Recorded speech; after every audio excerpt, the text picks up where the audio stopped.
Bos días, benvidas e benvidos a este acto solemne de investidura como doutor honoris causa da nosa Universidade, da profesora Marta C. Nussbaum e do profesor Michael Keating.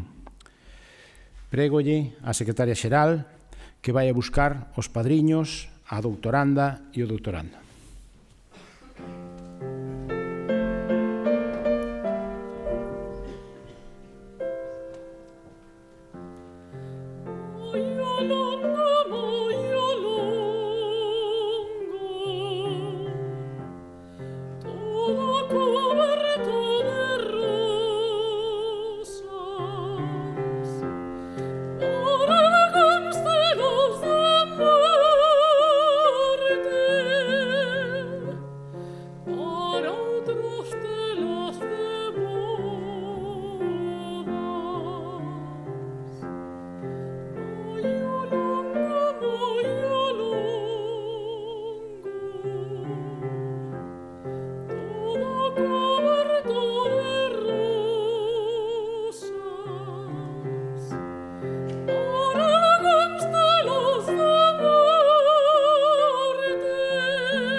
Rector magnifici, decoraureas, honorem tertum titulum doctricis uius Universitatis Dominae Marta Cravan Nussbaum, merita eius magisterium e opera pro ea locundum. Honoris causa od amicitiam meritaque candidati quod petis habeat. Domine, teto veniam. Do veniam.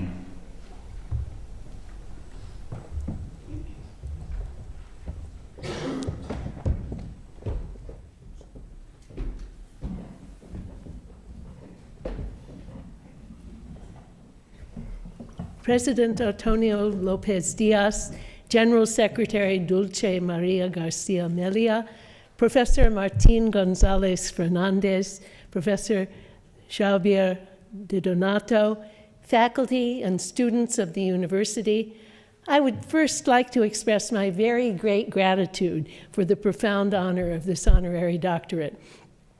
I now would like to address you briefly on a topic very dear to my heart and the topic of my current research, the plight of non-human animals. Because Santiago is a famous site of pilgrimage, I note that non-human animals are all pilgrims seeking a stable home environment in our world. Animals suffer injustice at our hands. The cruelties of the factory farming industry, poaching and trophy hunting, assaults on the habitats of many creatures, and innumerable other instances of cruelty and neglect. Human domination is everywhere. In the seas, where marine mammals die from ingesting plastic, in the skies, where migratory birds die in large numbers from air pollution, and obviously on the land, where the habitats of many large mammals have been destroyed almost beyond repair. Addressing these large problems requires dedicated work and effort, but it also requires a good normative theory to direct our efforts. And I've been arguing, and I will briefly argue here, that an approach based on my version of the capabilities approach is the one we need, and I'll show how it directs our efforts better than rival approaches. But first, what is injustice? Here are some stories that will yield an intuitive account. My examples will be only the smallest sample of what can befall an animal, and only a small sample of animal kinds, but I'll pair two descriptions, one of the animal going about its own life flourishing, and another of the animal brought to grief by wrongful human treatment. Now, the first example is the mother elephant, Virginia's story. Virginia has large amber eyes. When she hears music she likes, she stands very still and her lids droop. Joyce Poole, the researcher who actually gave her the name Virginia, spends her days with the whole matriarchal group, and she finds that Virginia, smaller than the older matriarch Victoria, has a particular fondness for singing. Amazing Grace is her favorite song. Often, however, Virginia is on the move, covering huge tracts of grassland, her feet padding noiselessly across the floor of Kenya's Amboseli National Park. Her new baby elephant walks beneath her belly, sheltered by that enormous maternal frame. Elephants are wonderful mothers, highly protective of their young, and even known to sacrifice their lives to save young elephants from danger. Now, consider something that might happen, that often does happen. Virginia lies on her side, dead, her tusks and trunk hacked off with a machete, her face a bloody red hole.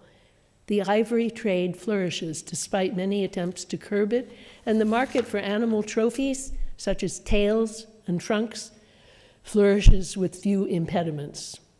The other females gather around her and try vainly to lift her body with their trunks. Eventually, giving up the effort, they sprinkle earth and grass on her body. The baby elephant is missing, taken very likely to sell to some commercial zoo in the US that is not too particular about origins. Next story, the humpback whale, Hal's story. This whale, I gave the name Hal, named after Hal Whitehead, who was a great whale scientist.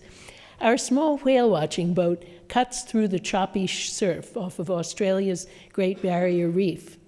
In the distance, several pods of humpback whales appear, breaching and slapping their tails and flukes. Their huge backs gleam in the sun. One of them is the one that I call Hal. Over the boat's motor, we hear the whales singing.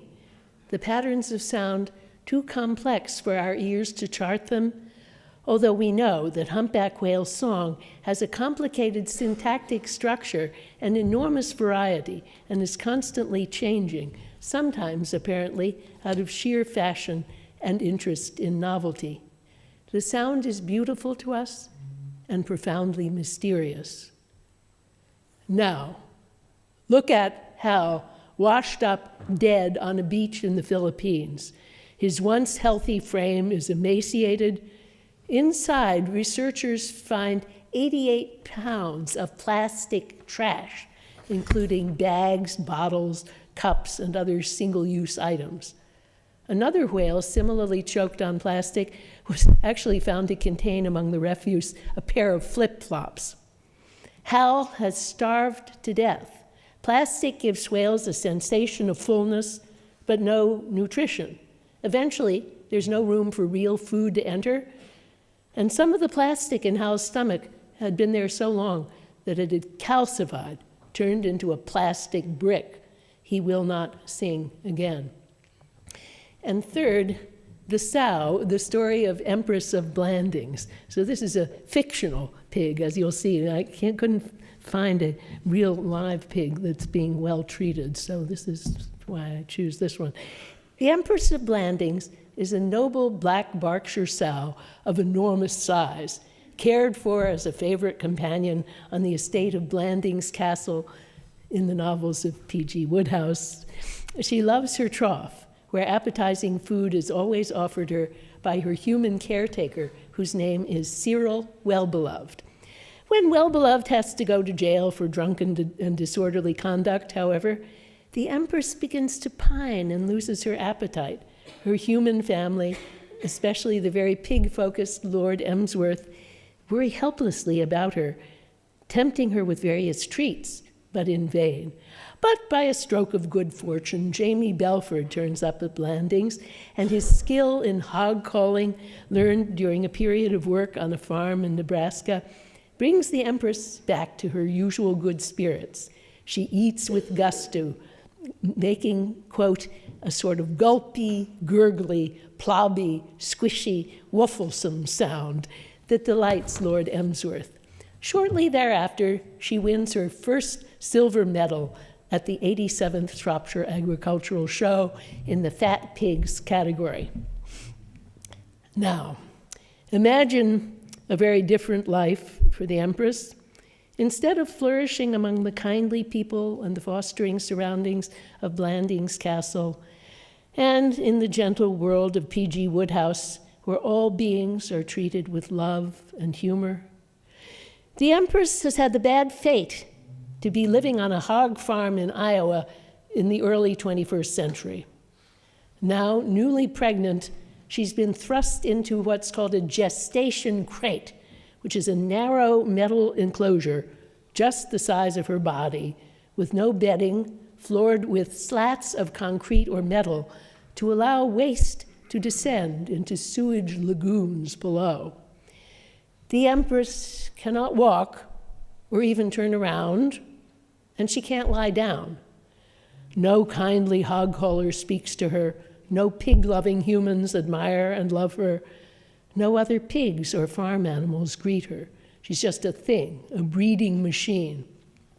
Most of the approximately 6 million sows in the United States today are on factory farms, and these crates are used in most states, though a few have now declared them illegal. Sows in gestation crates show loss of muscle and bone mass from lack of exercise.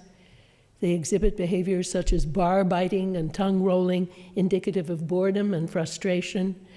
One type of frustration is being forced to defecate where they live, because pigs are actually very clean creatures and never would defecate near where they sleep and eat. Another is deprivation of all society, for pigs are highly intelligent and social animals, in a poignant allusion to the fact that pigs are not mere automata, but have a characteristic form of life. The Pew Commission on Industrial Farm Animal Production recommended in the year 2008 the phase out within 10 years of all intensive confinement systems that restrict natural movement and normal behaviors, including swine gestation crates. Well, as you can see, a lot later, it has not happened. These stories summon us to both compassion and to what elsewhere I've called transition anger. That is an anger that is not backward-looking and retributive, but forward-looking and corrective. We feel, this is outrageous, it should not happen going forward.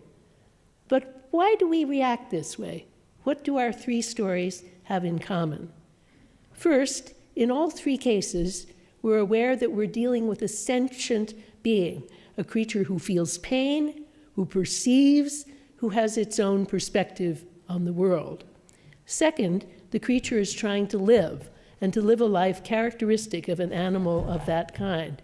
That's what the good stories bring out, describing a flourishing life for each animal. Third, the animal striving for flourishing has been thwarted, and it has been thwarted by conduct that is either deliberate or negligent. So these, for me, are the basic ingredients of injustice, the wrongful thwarting of a sentient being's striving. Now, first, I will describe several flawed approaches and then get to my own. So let me now examine two prominent philosophical approaches that have been directing practical and legal efforts to combat injustice toward animals. I confine myself to Western philosophy, and I don't even delve back very far into its history, where, in fact, late Platonism in the works of Porphyry and Plutarch makes striking contributions to thinking about animal rights. The first flawed approach is the one that I call the so like us approach. It's based on the traditional idea of a scala naturae, a ladder of nature, with humans securely at the top, or on the top rung of the ladder next to God in the original version. Users of this approach, in particular legal thinker Stephen Wise in his Non-Human Rights Project, argue that a group of creatures who seem to them to be very like humans in intelligence, especially great apes, but more recently they've included elephants, should count as persons under US law and should receive various protections on the ground of their likeness toward humans. It was used recently in the US unsuccessfully to argue for the transfer of an elephant who was doing badly in a zoo to an animal sanctuary. There are many flaws in this approach. First, and most obviously, it offers nothing for the sufferings of so many creatures who are deemed not sufficiently like us.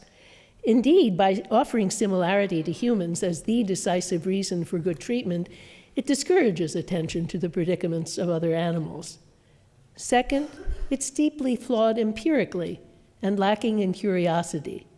Intelligence and cognitive complexity take many forms in our world, and creatures from the octopus to birds, amazingly versatile and long underestimated, have many different types of intelligence, some of which we humans don't possess. Birds, for example, can navigate over huge distances by picking up on magnetic fields, which is a sensory apparatus we completely lack. Dolphins can determine what's inside an object they approach by their sensory capacity for echolocation, perceiving by the reverberation that comes back from the object. A surprising example was that a captive dolphin became aware of her trainer's pregnancy before the trainer herself was even aware of it. She made the sign for pregnancy, and the trainer had not had to test. Then she decided she better go get tested. And so the dolphin signaled it first to her. So nature does not present a ladder. It presents instead amazing horizontal variety, each creature having the capacities suited to its niche and form of life.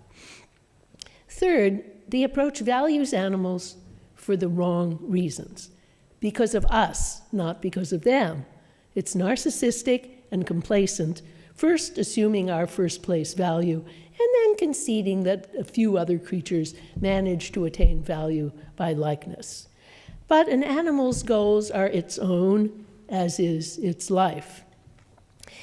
Second is the utilitarian approach, which began with Jeremy Bentham's clarion call to concern in a famous long footnote in his introduction to the principles of morals and legislation.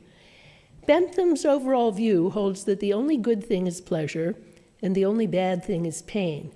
And in this footnote, he insists that animals are just as vulnerable to pain and suffering as humans are, and he predicts that the day will come when our harsh domination over other animals will seem just as awful as, says he, the slave trade now does to right-thinking people. I think he was somewhat exaggerating the degree to which British thought at that time had progressed. Just as the color of a person's skin should not be a reason for differentially bad treatment, he says, so too the velocity, that is the hairiness of the skin, and the curvature of the os sacrum should not be a reason for the brutal oppression of animals. Bentham followed this up with other writings denouncing hunting and fishing for sport. And Bentham's great student, John Stuart Mill, not only wrote about the rights of animals, but also left all his money to the Society for the Prevention of Cruelty to Animals. Today, utilitarian philosopher Peter Singer, their heir, has been a great leader in calling for the abolition of cruel practices toward animals. This approach is a lot better, and it does focus on a key issue in our mistreatment of animals, namely pain, but it flattens the world too much. Animals do need freedom from pain, but they need the ability to move freely, to play, to choose their own paths through the world, to enjoy social relationships. Sometimes animals who have never been exposed to these good things do not feel pain when they're without them. They form what economists have called adaptive preferences. So, as in the human case, the utilitarian criterion can be an ally of the unjust status quo. Furthermore, the utilitarian goal is a state, pleasure, or in Singer's version, satisfaction of preferences. So the value of agency is neglected. People don't just want to end up in a state of being satisfied. They want to strive and to attain what they attain by their own efforts. And that, of course, is true of other animals as well.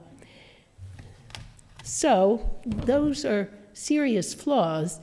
And let me now turn to my own version of what's called the capabilities approach. As an approach to justice in the human world, it says that a minimally just society will provide each and every citizen with a threshold level of 10 significant capabilities. Capabilities are substantive opportunities for choice, not just inner abilities or abstract possibilities. As an approach to justice for animals, my approach holds that all sentient creatures ought to have the opportunity to live a flourishing life in accordance with the characteristic life form of their own species. Now, I won't elaborate in great detail, but I'll say a few more things about what I recommend. First of all, in the human case, the CA supplies a template for constitution making. So what are we going to say about animals in the world who often wander across national borders and are not really protected by law anywhere? Well, right now, therefore, I think the capabilities approach for animals can only aim to supply a virtual constitution to which nations, states, and regions may look in trying to improve or newly frame their animal protective laws. It's my hope that we can make progress in this way toward an international consensus. The basic goal is that all animals should have the opportunity to live lives compatible with their dignity and their striving up to a reasonable threshold level of protection and with exceptions for self-defense and the defense of others. Second, lists and lives. Where do the capabilities list is already controversial enough, but where would the lists come from for the animals? Well, ideally, we should learn enough to make a separate list for each type of creature, putting on the list the things that matter most when it comes to survival and flourishing. In effect, the list is really made by the animals themselves as they express their deepest concerns as they try to live. The people who can be trusted to record the unheard voices of animals are people who have lived with a given type of animal for years and with love and sensitivity. These guardians and listeners should also know individual animals within the species in all their variety in order to include all of that variety in the lists. I think this suggests an almost impossible project, a huge number of different lists. But on the other hand, if we focus on the big rubrics of the capabilities list for humans, that gives us some general points that do seem to be common to all animals. All are striving for life, for health, for bodily integrity, for the opportunity to live whatever senses, imagination, and thought are characteristic for that type of creature. Practical reason sounds too human at first to be a good guide, but really it isn't, because all creatures want the opportunity to make some key choices about how their lives will go. Affiliation is crucial for all animals, though its types vary greatly. Play and fun are not peculiar to humans, as researchers increasingly understand, but key aspects of animal sociability. And finally, all animals, the 10th capability, seek types of control over their material and social environment. Well, of course, there are many more things to say here, but in the interests of time, I'm going to actually skip over the rest of this elaboration. You'll be able to see it in the printed version of the list, and move on to a practical conclusion. I think, so what would we expect to get out of this approach when it's implemented? In a way, the practical applications distinctive of my approach are pretty obvious, show respect for all forms of life, not just those that seem most like us. Don't just focus on pain, but look at the whole form of life. Many zoos do not actually inflict pain, but they do thwart in many ways the animal's characteristic striving and forms of life. And don't just treat animals as passive recipients of a handout, but allow their intelligent agency and expressions of preference to determine the course of legal action. To return to my 3 stories, my approach would mean strenuous efforts worldwide to stop poaching and the abduction of young animals. It would mean an end to the whole factory farming industry in the short term, and in the long term, I believe, an end to our reliance on killing animals for meat in favor of plant-based artificial meat, but perhaps also now real meat grown from stem cells without killing. In Hal's case, it would mean a concerted effort on the part of all humanity to reform our own heedless behavior with regard to plastic trash and aggressive cleanups to remove the plastic that's already out there. I'm just going to end this talk with one detailed example of the legal implementation of the spirit of my approach in the form of a remarkable 2016 opinion by the U.S. Court of Appeals for the Ninth Circuit in a case called Natural Resources Defense Council versus Pritzker. That's not the Pritzker who's the governor of Illinois, but it's his sister. The U.S. Court of Appeals for the Ninth Circuit ruled that the United States Navy violated the law in seeking to continue a sonar program that impacted the behavior of whales. To some extent, this opinion was a technical exercise in statutory interpretation of the Marine Mammal Protection Act. They were looking at the phrase, affecting the least practicable adverse impact on. That was a requirement of any behavior on marine mammal species.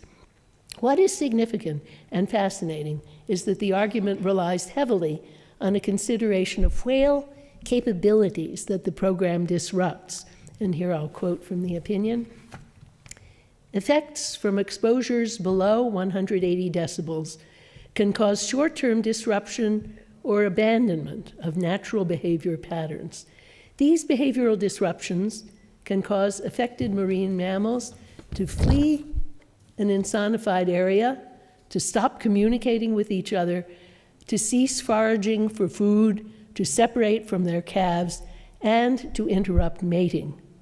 LFA sonar can also cause heightened stress response. Such behavioral disruptions can force marine mammals to make trade-offs like delaying migration, delaying reproduction, reducing growth, or migrating with reduced energy reserves. So in other words, the US Navy lost that case, and the sonar program had to be discontinued. The opinion does not give whales legal standing, because they already had rights under this statute, so that radical move was not needed. But that statute was a law made by human legislatures, but with concern for the interests of whales. The whales also had to depend on judges who read the law imaginatively, taking very seriously a set of obstructions to the whale's form of life that did not involve the infliction of pain. The opinion, written for a unanimous 3-judge panel by Judge Ronald Gould, who sits in and has long lived in the state of Washington, where whale watching is a common pastime, concluded that obstructing a characteristic form of life activity, even without pain, is what is called an adverse impact in the meaning of the statute. I imagine this judge as someone who has really looked at whales with curiosity and wonder. But whether he or his clerks have really gone out whale watching, the opinion displays an ethical and imaginative attunement of a type increasingly seen in our world. It sees whales as complex beings with an active form of life that includes emotional well-being, affiliation, and free movement. In short, a variety of species-specific forms of agency. The opinion goes well beyond Bentham, and it steers clear of the so-like-us approach. It is a harbinger, it is to be hoped, of a new era in which we can all participate in the law of animal welfare and animal justice. So thank you all so much.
Excelentísimo rector da Universidade de Santiago, Antonio López. Señores vicerrectores de Universidades de Vigo e da Coruña, señor decano de Filosofía, autoridades presentes de Seguridade, civís e académicas, profesor Keating, profesor Ramón Máiz, por suposto, doutora Marta Nussbaum, amigos todos. Vayan tamén unhas palabras de agradecemento para a delegación portuguesa presidida por o doutor Xosé Francisco Meiriños, en representación da Sociedade Portuguesa de Filosofía e de todas as universidades irmás lusas desde o Miño até o Algarve. Obrigado. Ademais, o profesor Meiriños me vai a sustituir simbólicamente, en este caso como padriño, na mesa que se celebrará sobre conversas coa profesora Nussbaum na Facultade de Filosofía, algo que teño que agradecer especialmente ao señor decano. Acordei coa a señora secretaria xeral que a miña sería unha intervención brevísima, xa non está sendo tanto, posto que a laudatio do padriño traballo confrontado con outros colegas, Luis García Soto, aquí presente, algún outro amigo que prefire manterse no anonimato, e o antigo decano Gis Villaverde, Marcelino, a antigua vicerrectora Man Lorenzo, estos dous últimos, ademais, promotores da candidatura. E a resposta por extenso da homenaxeada publicarase máis tarde e circulará entre a comunidade científica. Toca agardar de momento. Debo citar con agradecementos polo respaldo pleno que se me deu en todo momento na área departamento de decanato. O decano actual, Dr. Don Xavier de Donato Rodríguez e o seu equipo, Dr. Óscar Parcero Ubiña, vicedecano, e Dr. Martiño Pereira Fariña, secretario, fixéronse cargo de a parte económica elevada que agardo de corazón sexa compensada en futuros orzamentos ao noso centro, que así sexa. Ca finalidade de cumprir un encargo delicado por ser Marta Kraven Nussbaum un clásico vivo do pensamento universal. Hai que lembrar que traballou codo con Amartya Sen, que obtivo moi merecidamente o Nobel de Economía no ano 1998. Ficais a ela lle corresponda algo daquel galardón. Pódese aplicar a ela o que dixo Bertrand Russell de John Dewey, é unha muller das máis altas virtudes, liberal nas súas tendencias, xenerosa e amable nas súas relacións personais, infatigable no seu traballo. Ela, en parte, afonda nunha heranza que provén da Laboratory School fundada por John Dewey na Universidade de Chicago no ano 1896. Na necrolóxica deste filósofo decía o New York Times que fora o pai da educación progresiva. Marta bebe tamén desta fonte, como tamén o fixeron a Institución Libre de Enseñanza e outras sociedades pedagóxicas do Estado español, sobre todo na Segunda República.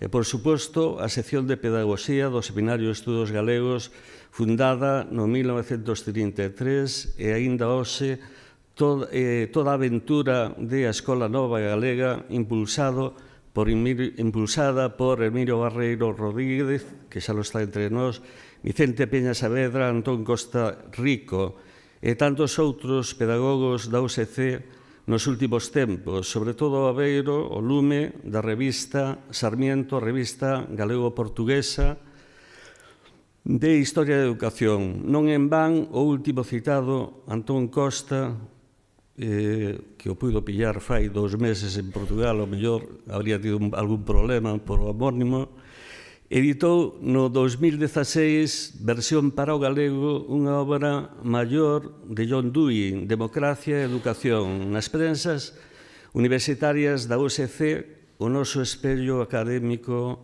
cara fora, internacional, que con man firme dirixe hoxe en día Juan Luis Blanco Valdés. Pero eu debo falar da filósofa, con brevidade. Déixeme facer algo de memoria para ilustrar o caso. A primeira muller en obter o título académico de doutor en Filosofía foi Elena Lucrecia Cornaro Piscopia. Quería en realidade facelo en Teoloxía e o prohibiu o bispo Gregorio Barbarizzo. Era muller. Isto ocurría un 25 de xuño de 1678, pero non no Palazzo Bo, sede da Universidade de Padua, a cabeza de boi e o seu símbolo, o seu lema Universis Patavina Libertas, senón na Catedral de Padua, ante a presencia das autoridades universitarias, profesores de todas as facultades estudantes e a maioría dos senadores venecianos, xunto con numerosos convidados das universidades de Bolonia, Perugia, Roma e Nápoles. Ela falou durante unha hora en latín clásico, explicando pasaxes complexas seleccionadas de maneira aleatoria dun libro de Aristóteles. Adquirira fluidez nas linguas clásicas, latín e grego, con 7 anos de idade, dominando co tempo o hebreo, español, o francés e árabe, o que lle valeu o título de Oraculum Setilingue. O seu público, naquela ocasión, din as crónicas, escoitouna con grande atención, e cando rematou, o profesor Rinaldini procedeu a outorgarlle a insignia de doutor e o libro de Filosofía e colocoulle a coroa de loureiro correspondente na cabeza, o anel no seu dedo e a buceta ou capa de armiño sobre os seus omos. Esta escena foi plasmada logo na ventá Cornaro, ubicada na oeste da Thompson Memorial Library do Vassar College, en Nova York. Presidiu en 1660 a Sociedade Veneciana e Académica de Pacifici, traduciu textos de espiritualidade barroca do español ao italiano, interesouse polas matemáticas, non debeu sentir especial compracencia con filósofos como Pietro Pomponacci, que ensinou en Padua pouco antes e que defendía baixo amparo da liberdade véneta un aristotelismo radical, averroísmo latino postodía, defendía a mortalidade da alma, a eternidade do mundo, a religión como impostura política, a lenda dos 3 impostores, a existencia dun intelecto único e separado e só el divino, eterno para toda a humanidade. Fíxense, foron clarividentes estes medievales e renacentistas nos inicios máis remotos do capitalismo en relación á cuestión tan actual tan de actualidade hoxe como a lectura de Toni Negri, que finou fai 4 días, do General Intellect ou Cerebro Social dos Grundrisse de Karl Marx, ou o que denominamos web semántica e a galaxia da inteligencia artificial, etc. Viviu en tempos de censura e inquisición. Demos agora un salto ao primer terzo do século XX. Os Nussbaum, en galego Madeira de Nogueira, que indica forza, resistencia, a familia política de Marta Craven, da que adoptou o seu apelido sen renunciar ao seu propio. Amosa a nosa autora especial cariño para que fora a súa sogra, Sara Nussbaum, que naceu en Galicia e foi filósofa e doctor pola Universidade de Viena, especializándose en literatura xermana e anglosaxona, casada con Nathan Nussbaum, estadounidense de segunda xeración que estudaba ali medicina. Referíamonos a Galicia Oriental, claro, a Galicia dos Cárpatos. Viviron escenas de extrema violencia. Presenciou ela mesma un criminalmente premonitorio atentado antisemita o 22 de xuño de 1936, cando Moritz Schlick, filósofo, físico e profesor alemán de orixe xudía, fundador do Círculo de Viena, promotor do empirismo lóxico, subía as escaleiras da facultade para dar aulas un ex-alumno seu, Johann Nelbrock, desenfundou unha pistola e disparoulle a queimarroupa provocándolle a morte de súpito. Era somatén nazi. Deixaron Viena pouco antes do Auschwitz, ou anexión de Austria por a Alemanha Nacional Socialista, saltándose os tratados de Versalles e Saint-Germain que expresamente o prohibían.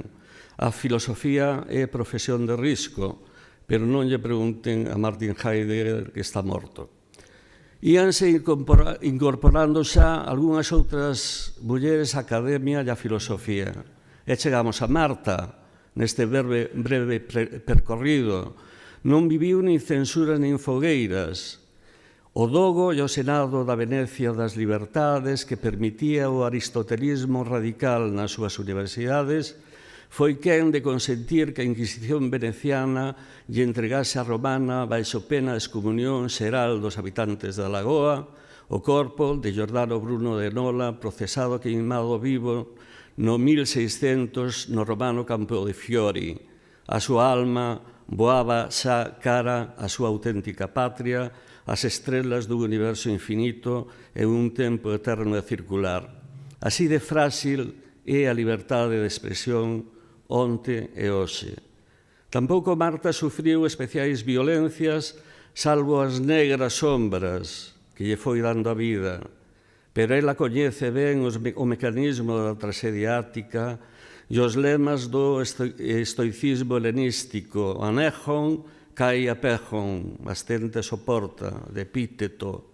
É unha das grandes pensadoras nos eidos da filosofía práctica, ética e política, economía, dereito, educación, das humanidades, desde unha posición concreta, o seu liberalismo político. Imagina unha orde mellor no marco das democracias formais do primer mundo e teño por certo que ela que adicou media vida a desentrañar para nós os misterios da India poscolonial, exemplo de sociedade moderna en desenvolvemento, sofre como calquer outro intelectual doutra corda política por as desigualdades, desequilibrios, fendas, explotacións deste mundo perverso que discrimina a muller, as lacras históricas do paternalismo que agochan as máis violentas do patriarcalismo aínda do tercer mundo, e as minorías, considerándoos cidadáns de segunda, terceira ou nula clase ou seres infrahumanos.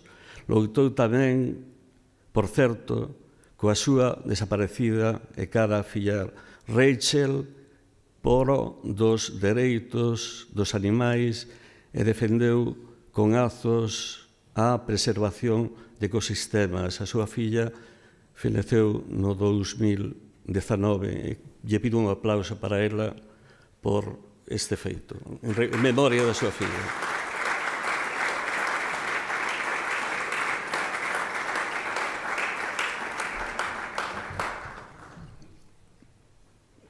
En fin, cree, como John Dewey, nunha democracia moderna da inclusión, non da exclusión. E a esta causa dedicou toda a súa vida, investigación, produción literaria, participando en proxectos de grande envergadura no plano xurídico, político e económico, 30 libros, centos de artigos e incluso, entre os últimos, algúns forxados a partir de recentes traballos de campo. Non falou, ou pouco, do máis próximo a nós, a incógnita do capitalismo cognitivo, galaxia aínda por explorar. Disto, do que acabo de decir, de todos estes ámbitos, deberán falar persoas máis competentes que a min, pois o padriño, que sou un modesto historiador da filosofía, apenas pode facer fincapé na súa prolífica e rica lectura dos e diálogo cos filósofos clásicos. Ela ve e auscula a complexidade deste noso momento tamén desde os ávidos ollos e o resoar das caracolas do Mediterráneo. Xa que logo resumireino así, evocando un texto que recolle nas outras Inquisicións Jorge Luis Borges, de 1962.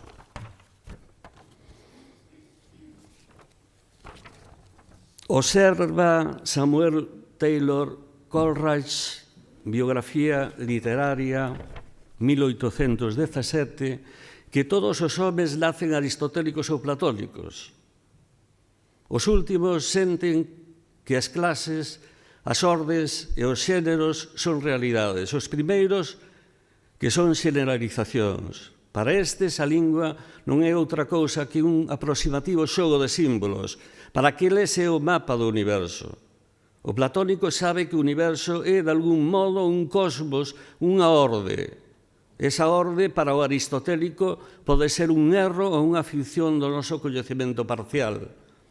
A través das latitudes e das épocas, os dous antagonistas inmortais cambian de dialecto e de nome. Un é Parménides, Platón, Spinoza, Kant, Francis Bradley, o outro Heráclito, Aristóteles, Locke, Hume, William James. Nas arduas escolas da Idade Media, todos invocan a Aristóteles, mestre da humana razón, Convivio 4.2. Pero os nominalistas son Aristóteles, os realistas Platón. O nominalismo inglés do século XIV resorde no escrupuloso idealismo inglés do século XVIII. A economía da fórmula de Ockham ente a non sum multiplicanda preter necessitatem, permite ou prefigura o non menos taxativo ese percipi. Os homes, dixo Colwright, nacen aristotélicos ou platónicos. Da mente inglesa cabe afirmar que naceu aristotélica. O real para esa mente non son os conceptos abstractos, senón os individuos, non o ruixenol xenérico, senón os ruixenóis concretos. É natural e acaso inevitable que en Inglaterra non sexa comprendida rectamente a oda ao ruixenol de 1819 de John Keats. Eu discrepo, pois son escéptico, e hai que romper unha lanza aquí por esa bendita tradición a escola filosófica. Somos os últimos moicanos, afogámonos literalmente en medio de tanto criminal binarismo de sangre e dominación. Dito isto, Martha Craven Nussbaum é claramente aristotélica. De vivir Aristóteles hoxe a ser muller, cousa que non lle gustaba nada, como tampouco a Platón, tería a voz de muller, a voz de Marta, un aristotelismo quizáis con acento ou aceno estoico. Da súa filosofía práctica, falou con mellor e máis requintado criterio a intelectual galega que mellor coñece a súa obra, a doutora María Xosé Agra Romero, catedrática de Filosofía Política e Ética da Universidade de Santiago, e que contribueu a divulgala en traballos como, cito, Internacionalismo, Feminismo e Justicia, la filosofía política de Martha Craven Nussbaum, en siglo XXI, un nuevo paradigma de la política, publicado en 2004, a entrada Martha Nussbaum en 20 pensadoras del siglo XX, 2006, e Martha Craven Nussbaum, Liberalismo Político de las Capacidades en Teorías Políticas Contemporáneas, 2009, como era de agardar, que sairá por a segunda, terceira, cuarta, quinta edición, porque o coordinou Ramón Máiz Suárez, no que alguén debería pensar en poñer ao frente do Consello da Cultura Galega en caldea áurea de continuidade con outros dous magníficos xestores, o reitor Villares e, na actualidade, a doutora Rosario Álvarez. María Xosé Agra Romero presubilóusenos. Tería sido unha magnífica decana de filosofía, a primeira. Unha magnífica rectora da USC, a primeira. A súa presencia aquí aportaría un gran contrapunto, un contraforte a este acto. Interesada por autores e campos afíns de Aristóteles ou Rawls, ate o feminismo, aínda que distanciadas ideolóxicamente, foi, na súa honestidade intelectual, a súa mellor embaixadora no Estado español. Marta ten esta débeda coa USC. Medalla galega. Para rematar, esbozarei un apunte de dous escritos de Marta. O primeiro, as mulleres, se titula As mulleres e o desenvolvemento humano, o enfoque das capacidades, publicado no 2000, ano na edición castelán e ano de edición original. dedicado a Sara Nussbaum, 1912-1999. Dinos nel, desde o seu feminismo de xénero e universalista, existen outros feminismos, claro, que ela coñece, contextualiza e respeta e a veces critica, de que hai que rematar coa anomalía salvaxe da discriminación feminina en relación ao varón, non só porque a muller este sendo axente privilexiado de cambio social, senón porque, ademais, só cando a igualdade sexa real, poderán abrir paso outras minorías menos mayoritarias. Nunca máis. Marie Olympe de Jouy, antiesclavista fervente, autora da Declaración dos Dereitos da Muller e da Cidadá en 1791, xirondina, anticipouse ao seu destino ao dicir antes de ser decapitada por orden de Robespierre e Marat, fai hoxe 230 anos e 16 días, o 2 de decembro de 1793, se a muller pode subir ao cadalso, tamén pode facelo á tribuna pública. James Baldwin, pola súa vez, berrou I am not un negro. Muller e escravo ou negro, na literatura de ambos, son figuras intercambiables. Basta xa. Segundo libro, a tradición cosmopolita, un nobre e imperfecto ideal. publicado en español 2020, original 2019. Tende a haber un común trazo, claro, lazo, legado socrático baseado no autoexamen permanente entre para o occidente os traballos da Laboratorio Schul da Universidade de Chicago, promovidos polo mencionado John Dewey. Para Oriente e para Occidente e para Oriente, a figura individual, pero de proyección internacional de Rabindranath Tagore, Premio Nobel de Literatura no 1913, e as súas ideas pedagóxicas, escolas na aldea de Keating, nas aforas de Calcuta, e logo a Universidade Bisbabari. Cito: atribución de poder social aos seus alumnos mediante a práctica do método socrático, a exposición ás diferentes culturas e, sobre todo, a inclusión da música, as belas artes e o teatro e a danza en todas as seccións do programa curricular. Tradición humanista que persiste. A Marta Craven Nussbaum tenselle imposto ata de momento, creemos, cando menos 2 medallas, a da filósofa das emocións, en primer lugar, en segundo lugar, a da moi activa filósofa do tope ou teito das capacidades humanas centrais ou básicas. Non son pequenos galardóns, pero nos a 5 veces centenaria universidade, o señor reitor e o claustro, todos os presentes queren outorgarlle unha terceira, nova e moi merecida medalla, a de ser a filósofa da utopía cosmopolita no século XXI. Será de ouro? Grazas por escoitarme e perdónme todos se me estendín no tempo.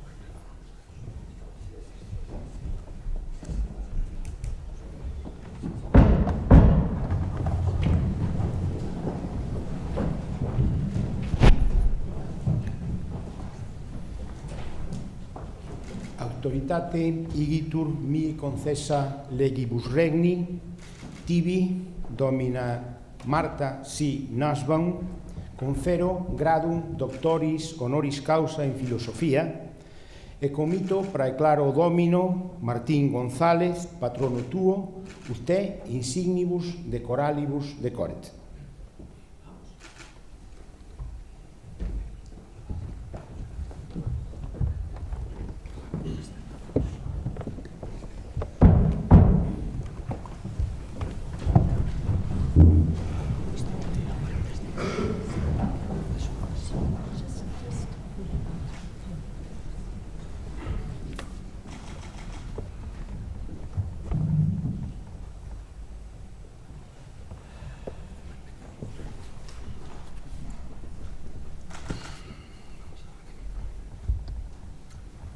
cape iam colate tibi digitates ornamenta, quid illa instituto majorum portendant intelligito.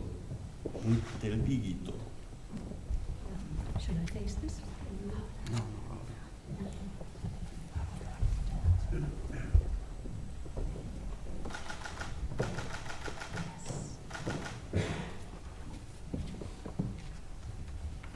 Pileos hic liberales tibi sivelut laureum coronamentum quo donavantur post certamen victores.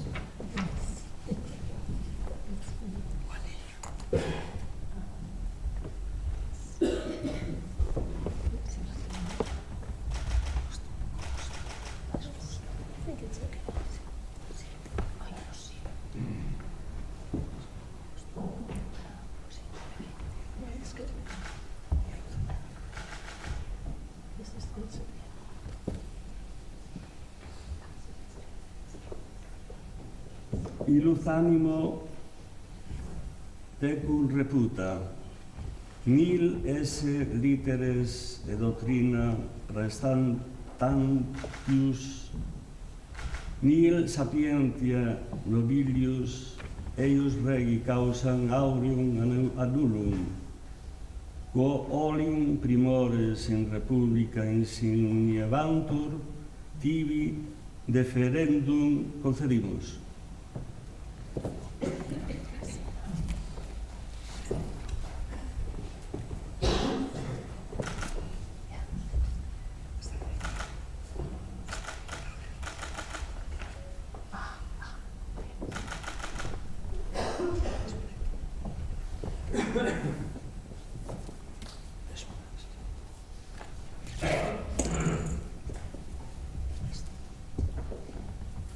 Librum ad facultatis nostra studia pertinentem clausum et reseratum concedimus, aunque similesque es edicto scholae loco explicande interpretandique tibi ius es escrito.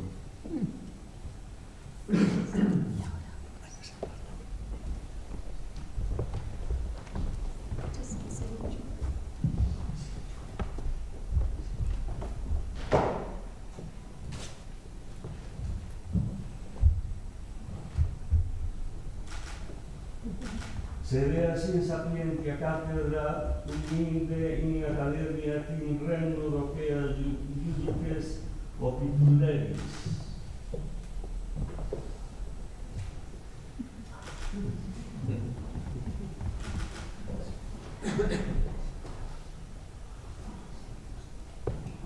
Sì. Cotompere vero de accepta a te dignitate totius academici, coetus nomine gratulemus hic noster tibi testetur amplexus.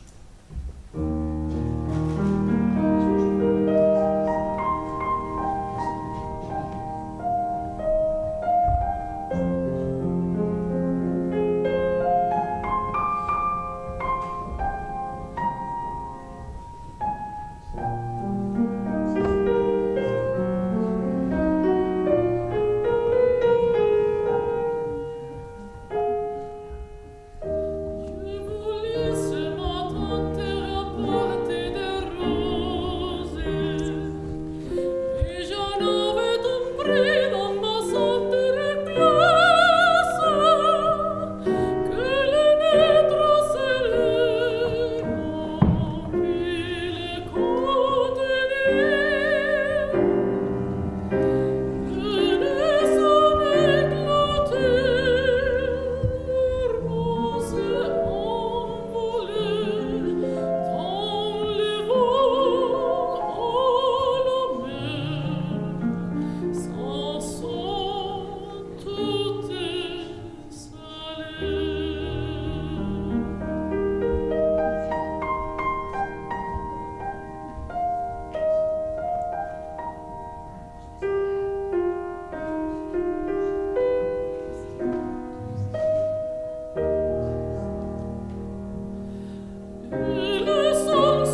secuntur, semper ubicunque fueris, iura privilegia e honorem, uius universitatis eiusque doctorum conservare, favorem et prudentem consilium prestare quotius fueris requisita, et eam iusque doctores ab omni calumnia verbo et opere defendere, sic iuro et sic volo. Nos hablamos.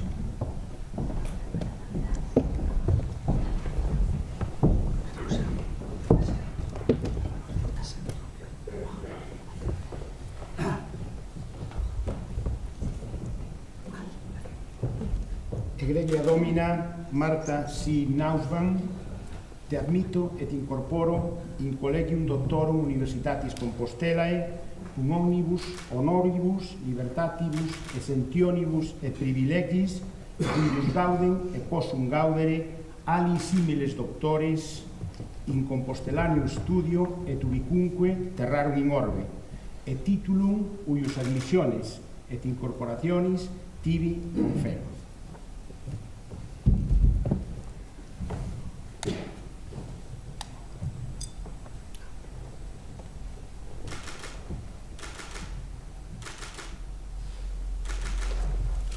Et ego tibi omnibusque doctoribus gratias quam plurimas libentissime ago.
Rector magnifice precor autiles. Honorem petto, titulum doctoris uius Universitatis Domino Michael Keating. Merita eius magisterium et opera proeo locundum. Honoris causa othamicitia meritaque candidati quod petis habeat.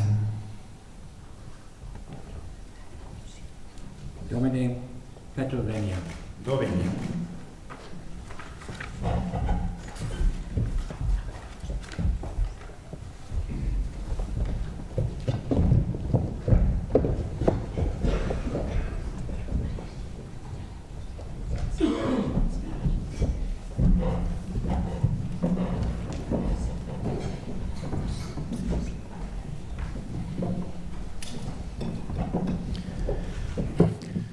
Señor rector de la Universidad de Santiago de Compostela, colegas, profesores, amigos y invitados, es un gran honor para mí recibir el doctorado honoris causa de la UCS. I'm so pleased that they have given me second honor as escocés.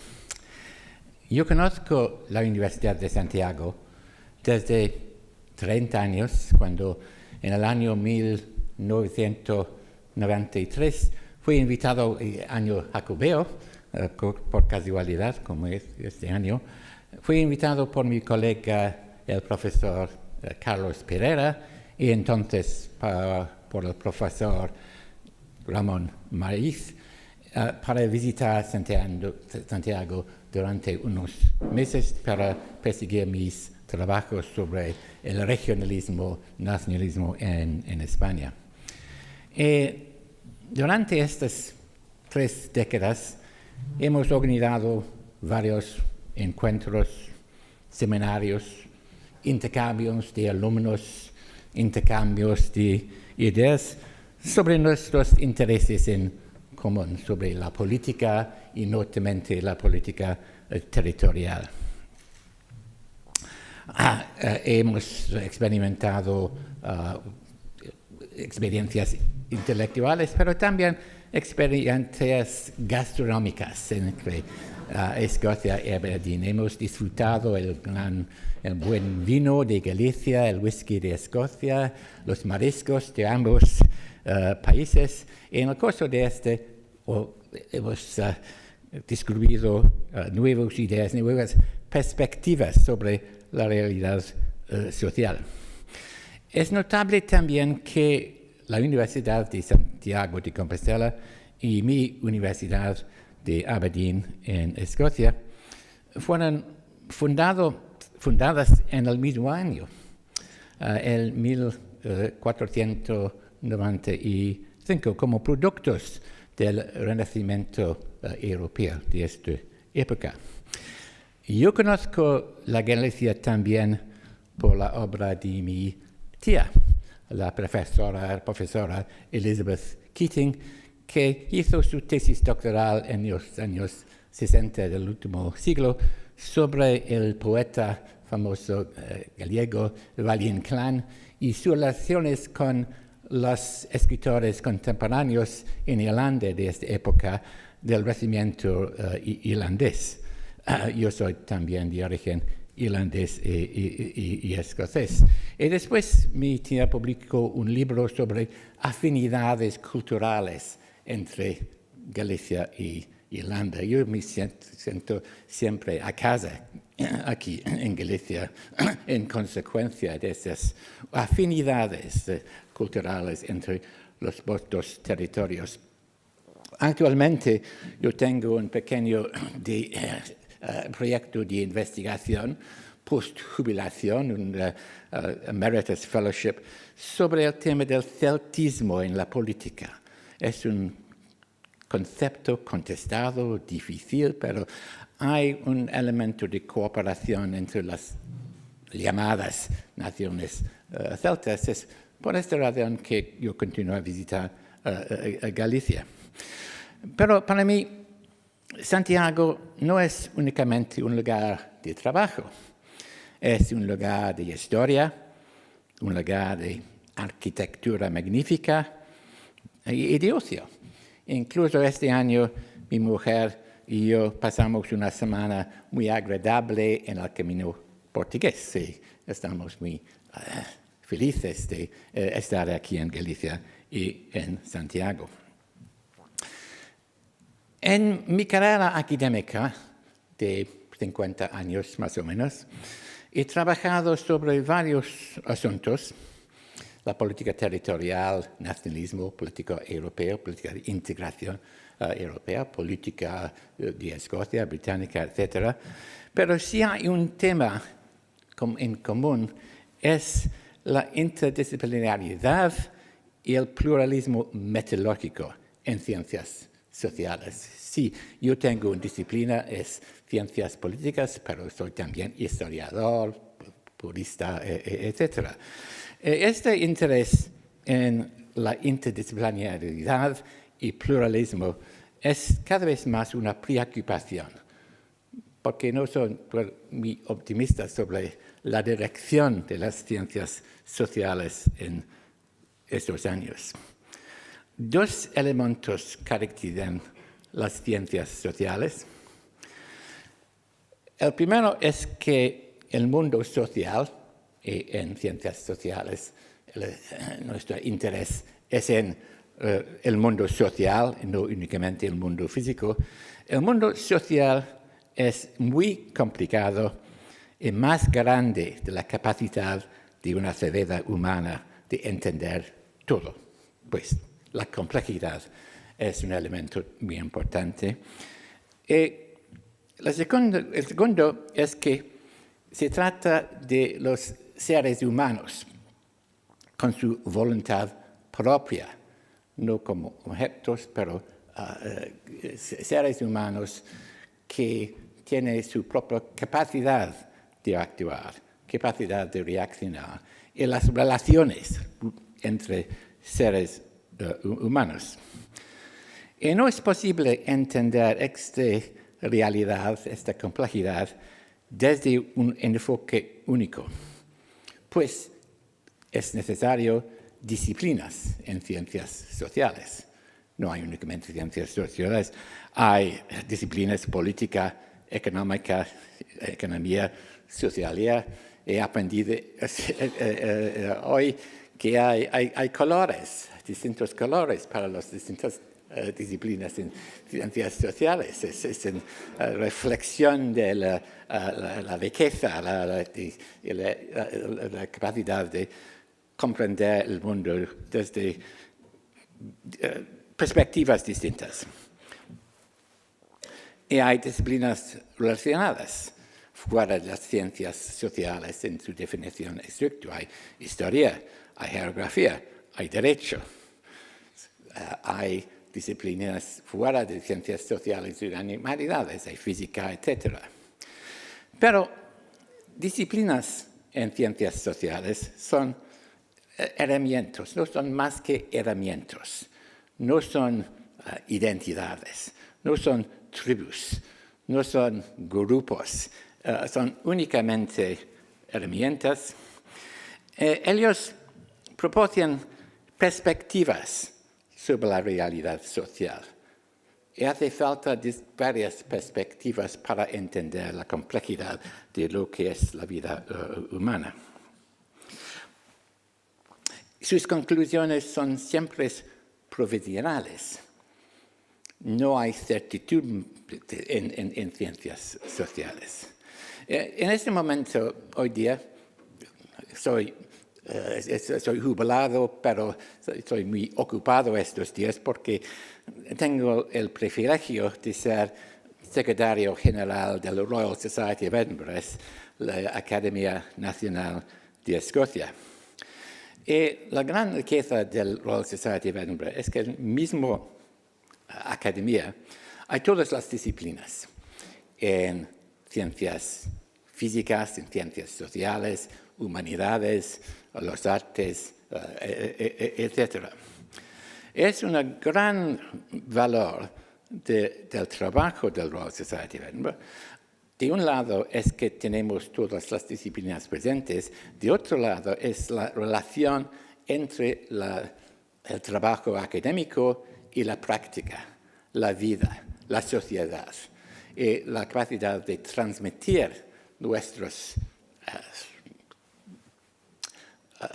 conocimientos académicos a la sociedad, la dinámica entre la sociedad y la vida académica. El eslogan del Royal Society es Knowledge Made Useful, es decir, la aplicación del conocimiento, no por disciplina, pero en una manera que puede ser entendido por la sociedad civil. Pero tengo que decir que la Sociedad Real de Edimburgo, Royal Society of Edinburgh, fue fundado en el año 1784, época de la Ilustración escocesa. Mi preocupación es que en ciencias sociales, al menos, hemos perdido este espíritu de la Ilustración, esta perspectiva global sobre las conciencias. Hay una fragmentación del conocimiento social entre disciplinas y una especialización excesiva en nuestros programas de enseñamiento, incluso en las investigaciones sociológicas. Hay guerras culturales entre disciplinas, hay guerras de tribus metodológicas estos días. Entre disciplinas, entre economistas y politólogos, etc., y al interior de las disciplinas. Hay discusiones no sobre la realidad social y la manera para entender la realidad social, pero sobre metodología. El centro de la discusión es la metodología misma. En mi disciplina hay cualitativistas, cuantitativistas, etnógrafos, hay elección racional, hay individualismo metodológico. Y cada disciplina, cada enfoque tiene sus propios departamentos, revistas, carreras, sellados entre sí. Hay una fragmentación de lo que debe ser una realidad social con varias perspectivas. De un lado hay quienes quieren que el conocimiento social debe ser como las ciencias físicas, con la certitud, con la capacidad de predicción, con la reificación de la realidad, de un pensamiento único. Del otro lado hay los postmodernistas, para quien todo es relativo, no hay realidades, todo es contestido.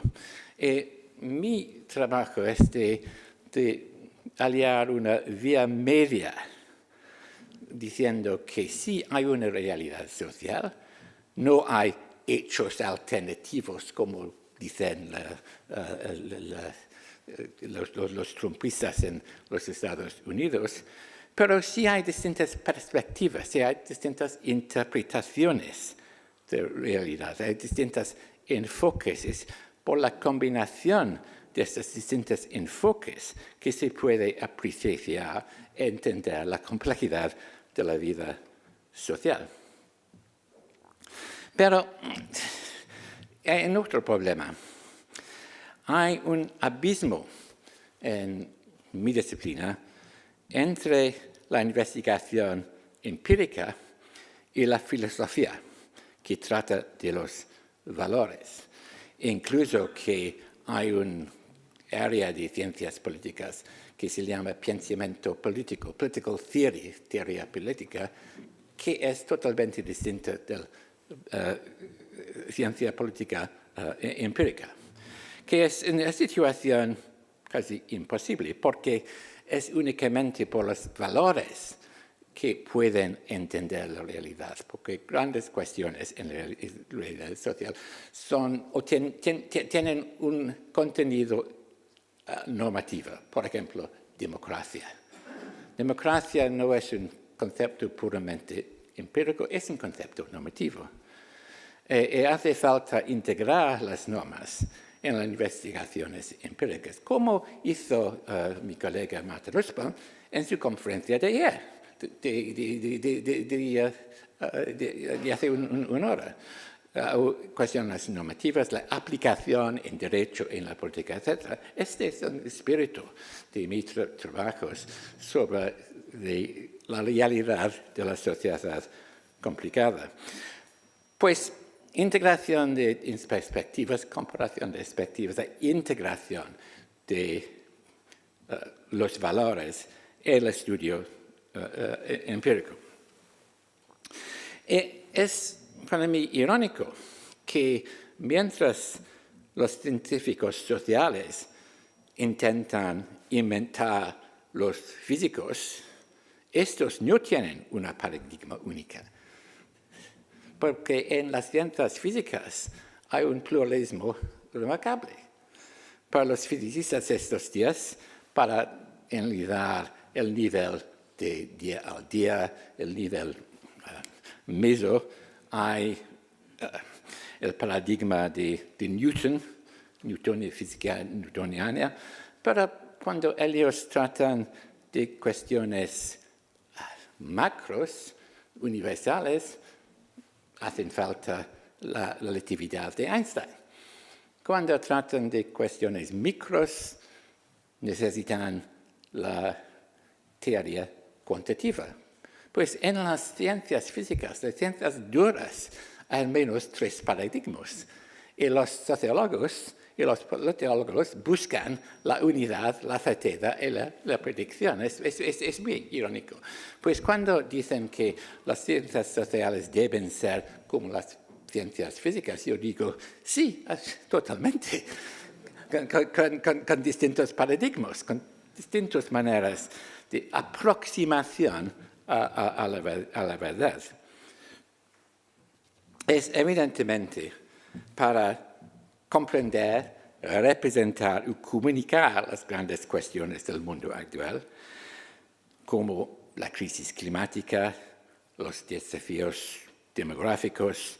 Hace falta una combinación no únicamente de las ciencias sociales, de las varias ciencias sociales, sino también de las ciencias sociales, las ciencias físicas y las humanidades también, para la representación y para la comunicación. Hemos en los años recientes visto el fracaso de un paradigma de la economía derivada de un razonamiento abstracto durante la crisis de finanzas de hace 15 años, un gran fracaso de un modelo único con sus predicciones totalmente fracasado, y buscamos un otro modelo en la economía, pero no únicamente utilizando las herramientas de la economía abstracta del pasado. Sabemos que para hacer frente, por ejemplo, al populismo también hace falta mejores teorías, pero también mejores mecanismos de comunicación. Y es una otra gran preocupación del Royal Society of Edinburgh, Knowledge Made Useful, la comunicación de las ciencias. Y no es suficiente para combatir el populismo, que es cada vez más popular en Europa, desgraciadamente. No es suficiente presentar hechos científicos, que los populistas no tienen razón. Hace falta presentar los hechos en un marco más largo, comunicar la ciencia por la representación artística, por las palabras de la gente en la calle, no de manera abstracta. Pues lo que necesitamos es la aceptación que no hay una perspectiva única sobre la realidad, que hay varias perspectivas, que hay búsqueda combinaciones de perspectivas para entender, y una necesidad de comunicar las ciencias y las humanidades a la gente, porque hay un gran divorcio entre el mundo de la universidad y la gente que no existía en el siglo XVIII, cuando fue fundado el Royal Society of Edinburgh.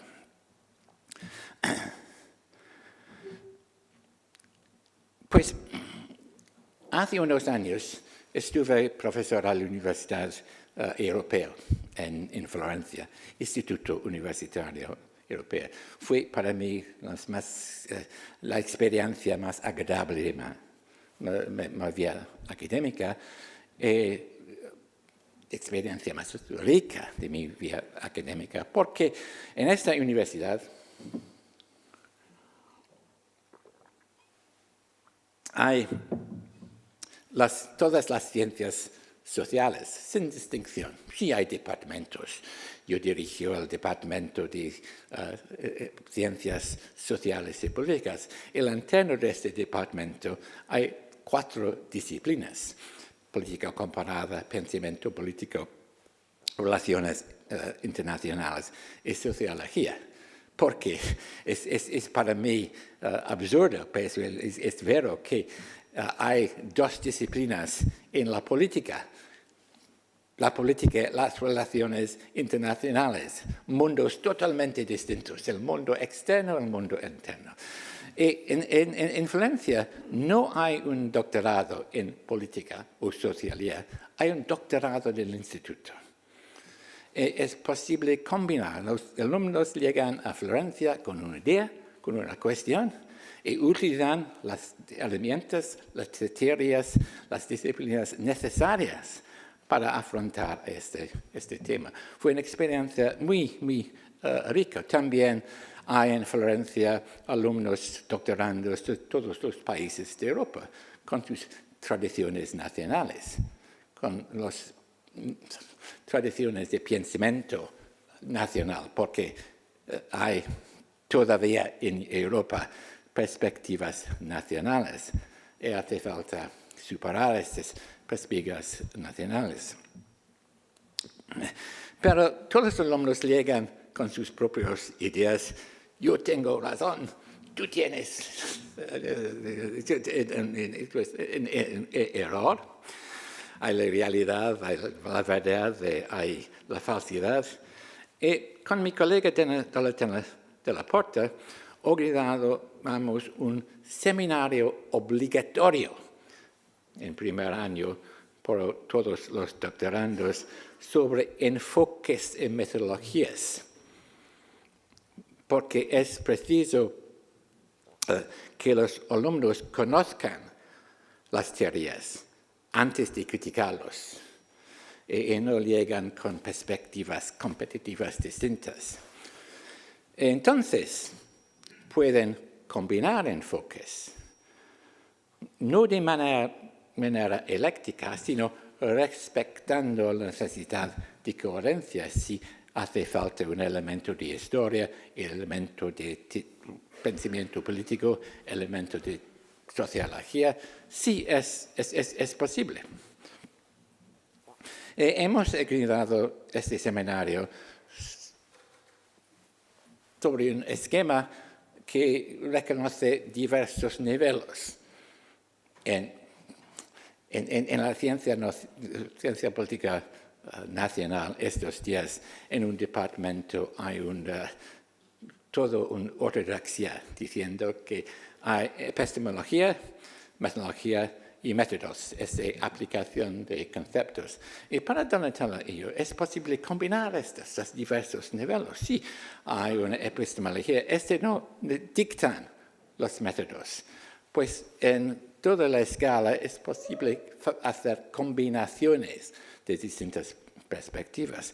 No totalmente ecléctico. No es posible combinar cualquier teoría con cualquier otra teoría. Hace falta la coherencia, pero no es necesario una restricción totalmente hecha por las necesidades de una carrera académica. Por supuesto, el gran problema, no es posible que un investigador pueda conocer todas las disciplinas, leer todo, entender todas las teorías. Hace falta seleccionar, hace falta organizar su trabajo, pero con una capacidad, con una cabeza siempre abierta a distintas ideas, reconociendo que para investigar una cuestión determinada es necesario combinar las teorías necesarias. Y que, en mi experiencia, es siempre al margen de las disciplinas que podemos hallar las cuestiones interesantes. Al margen entre sociología y política, al margen entre derecho y historia. Mi experiencia en Florencia es que si los alumnos llegan con una cuestión, es a menudo a estos márgenes, pues fue posible hacer una tesis doctoral que no es ni de historia ni de derecho, pero del Instituto Universitario Europeo. Y mi trabajo, aparte de estas cuestiones metodológicas, ha tratado durante estas décadas, estas 5 décadas, sobre la cuestión del territorio. Es un ejemplo de por qué es necesario combinar métodos y enfoques. He trabajado mucho sobre la noción de región. ¿Qué es una región? se me dice que hace falta definir definitivamente una región antes de investigarlo. Y yo digo no, porque la región es una construcción de varios elementos, no es una realidad, no es un hecho, es un concepto, es una manera de entender una realidad con la focalización sobre los procesos que se combinan en un territorio. Hace falta, para entender qué es una región, una nación, una ciudad, hace falta examinar el marco jurídico, identidades de la gente, historia, interpretación de historia, la cultura y sobre todo relaciones sociales. Y con estas diversas perspectivas puede entender lo que se hace en un territorio. No es un perspectivo máster, no es el único perspectivo, la única perspectiva en la realidad social, pero es un ejemplo de cómo es necesario para afrontar una cuestión de lo que es una ciudad, una región, de utilizar estas distintas perspectivas. Pues todos los elementos se combinan para la construcción de un territorio, o en clase social, o en movimiento social, o en partido político, como entidad social, marco de acción y a menudo contestado, porque todas nuestras colectividades sociales han contestado. Del seminario, Donatella y yo producimos un libro colectivo, traducido en castellano, gracias a mi amigo Ramón, que se vende todavía, 15 años más tarde. Recibimos un cheque de regalias modesto cada 6 meses. Pues era un éxito modesto esta experimentación. Y lo que para nosotros es un gran placer es que se vende también en América, traducido en diversas lenguas. Pues he empezado diciendo que soy pesimista sobre el estado de las ciencias sociales, esta fragmentación, especialización excesiva, pero del otro lado puedo ser optimista que podemos regresar al espíritu de la época del Renacimiento, de la fundación de nuestras 2 universidades y de iluminación para hacer frente a los desafíos de un mundo en peligro. Me hace falta trabajar. Hay que trabajar para superar esta fragmentación y regresar a un mundo en que se puede aplicar el pensamiento científico para afrontar las realidades, los problemas de la sociedad. Nada más.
Magnífico, señor reitor, autoridades, prezadas prezados colegas.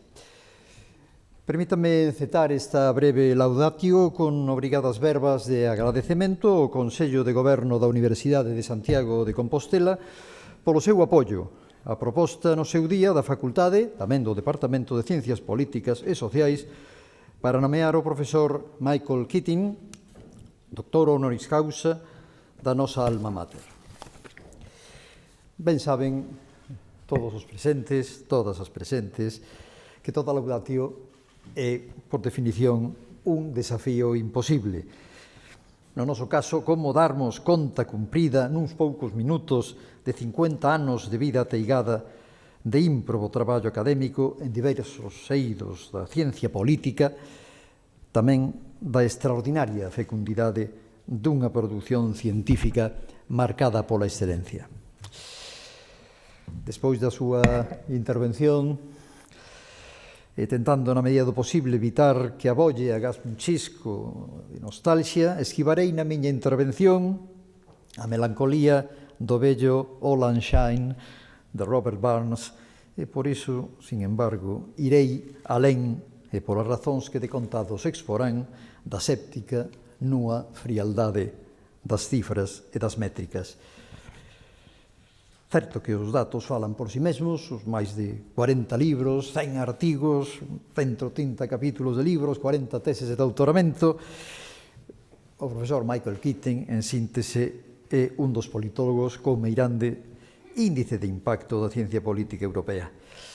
Pero non quixera tanto insistir neso como sendo o noso doutorando, como é un defensor do ensino público, da universidade como servizo público, debo comenzar a miña intervención salientando a súa, por tantos motivos, exemplar trayectoria académica docente.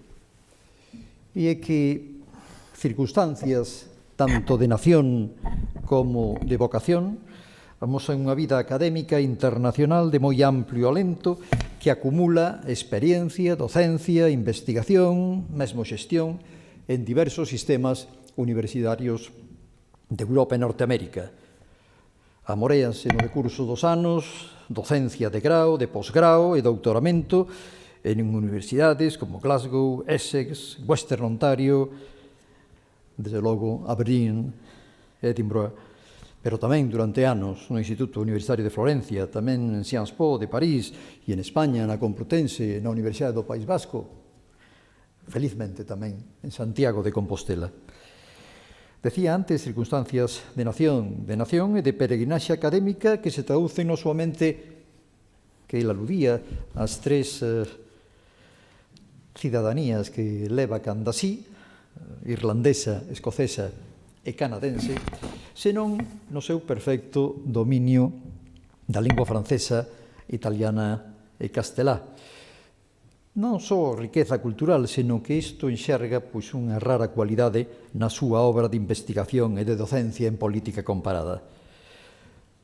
Fronte ao tan espallado en ciencias sociais nacionalismo metodolóxico que deturpa a investigación, quer con xeralizacións abusivas unhas veces do propio paradigma, outras con espurias pretensións de excepcionalismo do país de orixe, é a súa, pola contra, unha nidia aposta pola política comparada sobre o terreo, non soamente baseada en fontes estatísticas e bases de datos, que tamén, senón no coñecemento de primeira man e devagar, tras longas e frecuentes estadías de traballo de campo, de centos de contactos, entrevistas nos países estudiados.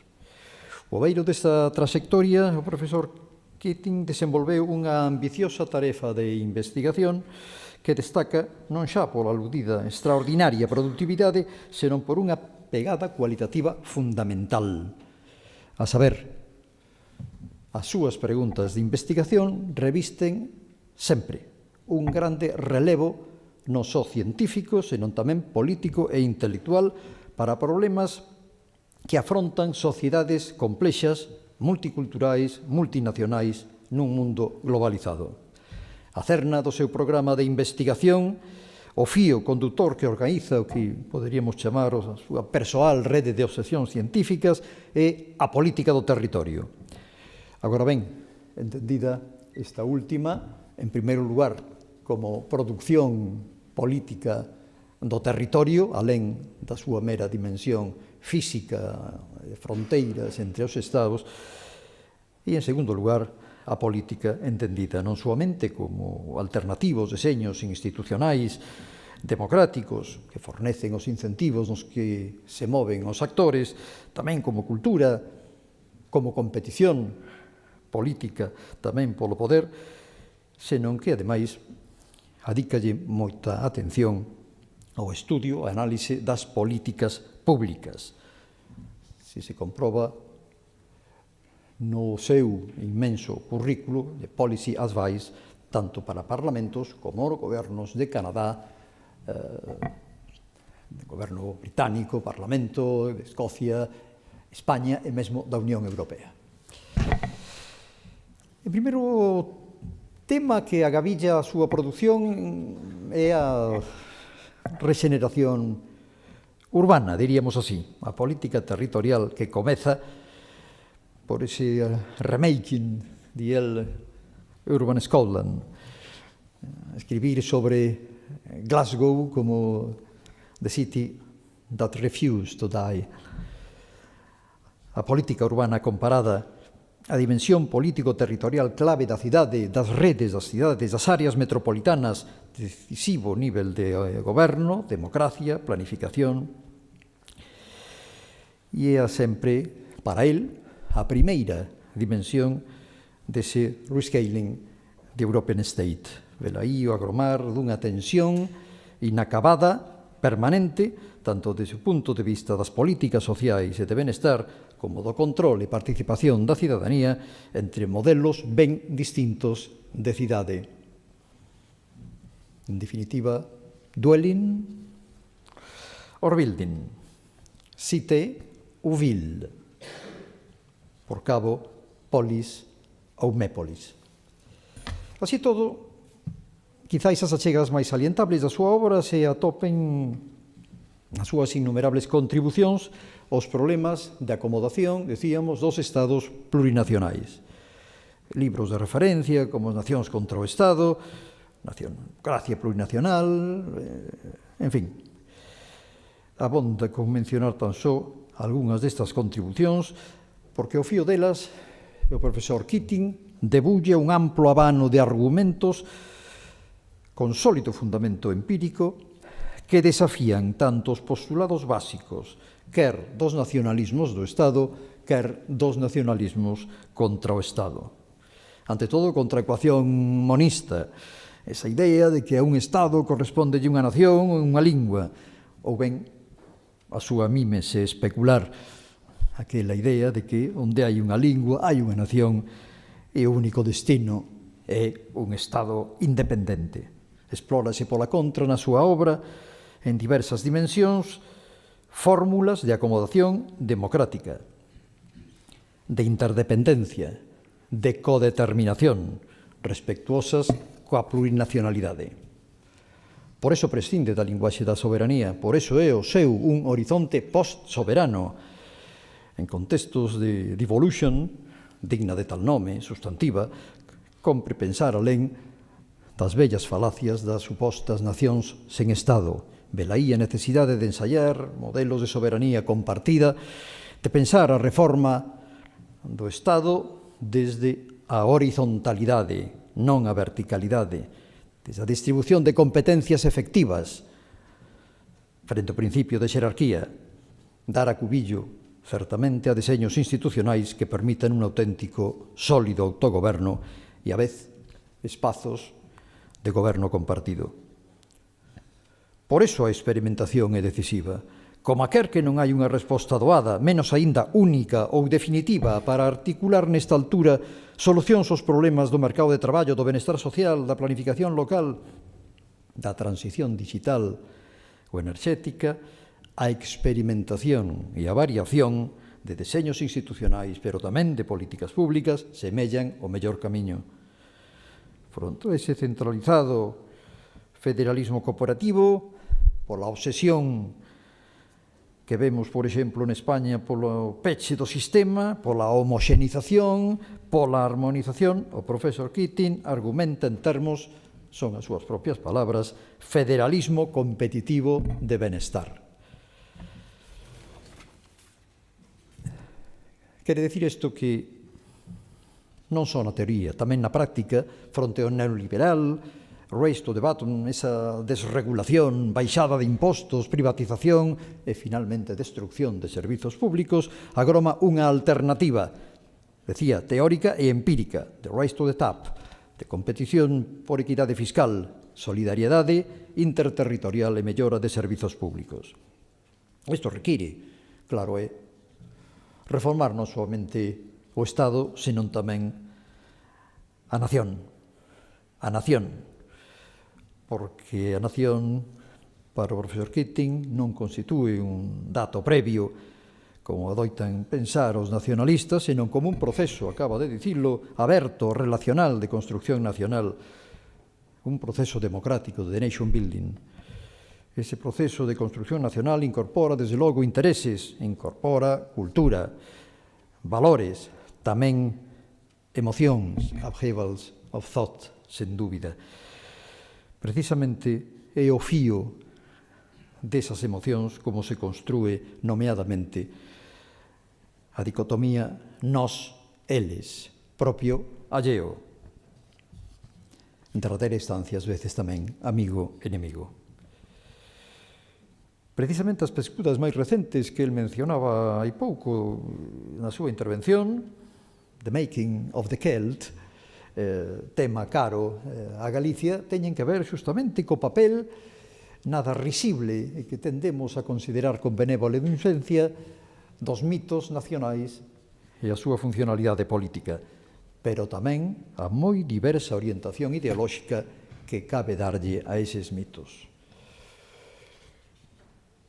Esta perspectiva de rescaling de European State tivo así todo, e non vou insistir en isto, pois unha reorientación multinivel frustrada de soberanías compartidas, de máis política, de máis democracia na Unión Europea. Podemos entender así o impacto traumático sobre a posta europeísta de Escocia dese desastre traumático, decía, do Brexit. O fío deste tema, outro eido das achegas do profesor Keating, estritamente vencellado, até o agora dito, sitúase na perspectiva de atender a redefinición das políticas de benestar desde un punto de vista específico, desde o foco en política territorial. Obras de referencia como Labour and the British State, Crisis of Social Democracy in Europe, Policies to Reduce Inequalities, exemplifican esta liña. Como traducir o que antes chamábamos con el o federalismo competitivo de benestar face a transición ecolóxica e digital, dado tamén o esvairse constante da distinción entre as vellas políticas redistributivas e desenvolvimento. Isto require un redeseño territorial das competencias. Fronte á clásica centralización socialdemócrata das políticas redistributivas, os gobernos promoven na actualidade a diversos níveis iniciativas sectoriais, territoriais, pero sen coñecer moitas veces se resultan complementarias ou contraditorias. Os estados plurinacionais comportan, en fin, non somente diversas identidades culturais, senón tamén, compre non esquecelo, distintas preferencias, necesidades, tamén diferentes concepcións de benestar. Velaí o desafío. Como construir solidariedade interterritorial alén do nacionalismo dos ricos, base indispensable da igualdade do estado de benestar, un entorno internacional globalizado e neses procesos de rescaling the state de que antes falábamos. Non falarei, por último, das cuestións epistemolóxicas e metodolóxicas, acaso unhas verbas, porque foi a cerna do seu discurso. Pero sí é tremendamente valioso volver a insistir, como el fai, conxuntamente con Donatella de la Porta, no seu libro Enfoques e metodoloxías nas ciencias sociais, arguir fronte aos sectarismos das separate tables, das abafantes e estériles guerras culturais entre escolas, o que les chaman unha perspectiva nitidamente pluralista, un abano de propostas de rica diversidade, diálogo e tolerancia. Eles falan de transnational approach. En algún momento se lles escapa, trata de ser un proxecto eminentemente europeo. Pois claro que sí. Unha perspectiva que quixera subliñar que non somente se traduciu nesas publicacións, neses seminarios, senón tamén nos proxectos de investigación multidisciplinares desde o Centro de Cambio Constitucional, Centre on Constitutional Change da Universidade de Edimburgo, que foron presididas precisamente por este espírito de colaboración, de pluralismo metodolóxico. E remato. Compre porlle por cabo o ramo, por así decirlo, a esta laudatio, agradecendo moi expresamente ao profesor Keating o seu máis que xeneroso apoio á colaboración desinteresada durante moitos anos ca Facultade de Ciencias Políticas e Sociais desta universidade. Non só impartendo aulas e conferencias, colaborando en proxectos de investigación, senón tamén proporcionando a garimosa acollida aos nosos investigadores en Aberdeen ou Edinburgh, implicándose de cheo na creación da Network Devolution, Scotland, Wales, Galicia.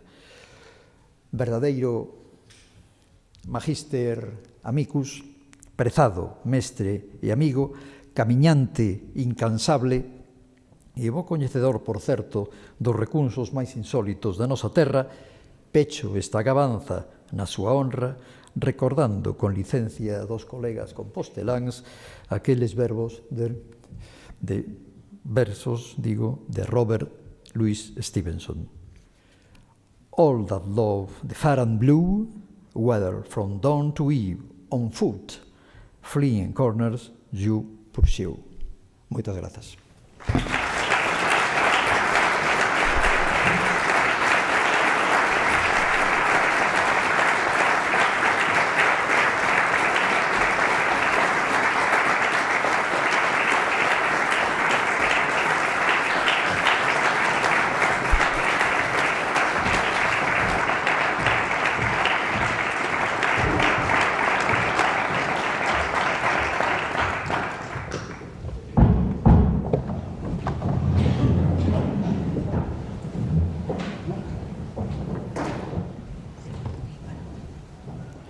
Autoritate igiturmi concessa legibus regni, tibi domino Michael Keating, confero gradum Doutores Honoris Causa in Politica Ciencia, e comito, praeclaro domino Ramón Máiz Suárez, patrono tu, usted insignibus doctoralibus decorat.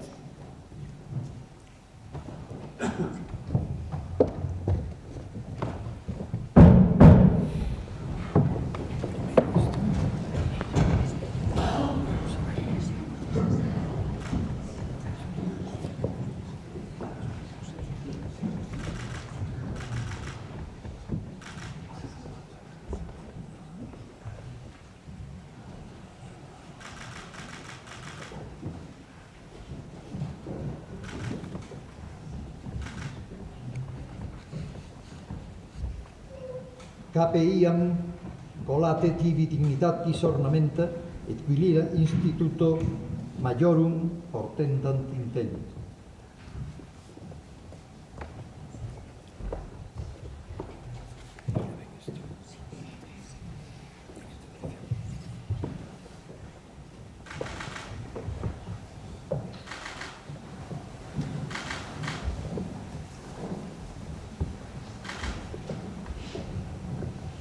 Filius hic liberalis tibi sit velut laureum coronamentum bonaventur postertamen victores.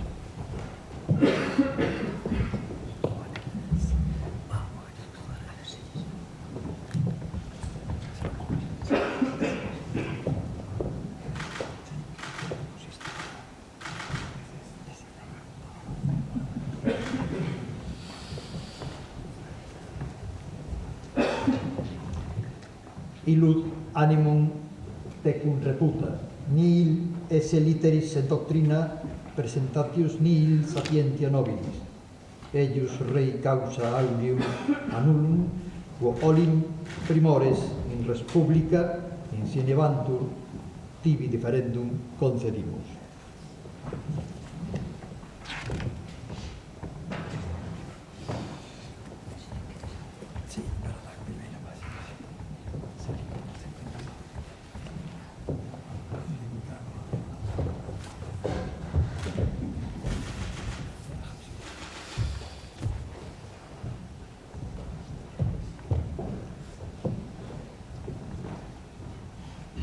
Librum ad facultatis nostre studiem pertinentem, clausum et reseratum concedemus, emque simelisque ex edito scole, loco explicande, interpretadique tibi ius esse scito.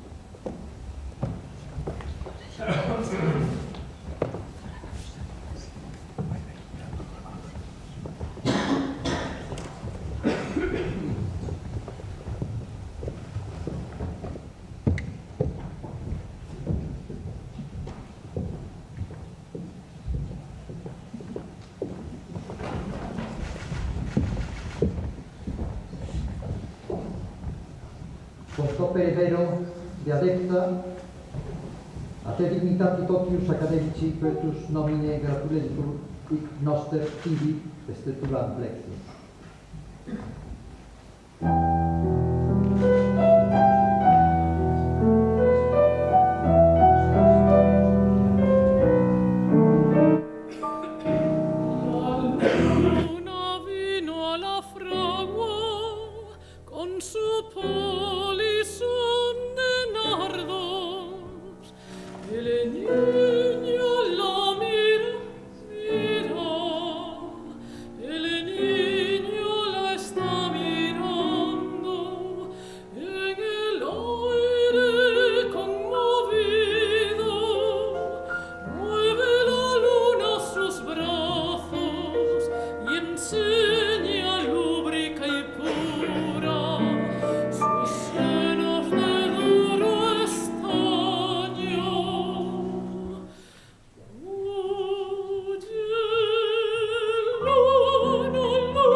opere quae punto, celébrase bicunque fueris, iura privilegia et honorem cuius universitatis eiusque doctorum conservare, favorem et prudentem consilium prestare, quoties fueris requisitos, et eam eiusque doctores ab omni calumnia verbo et opere defendere?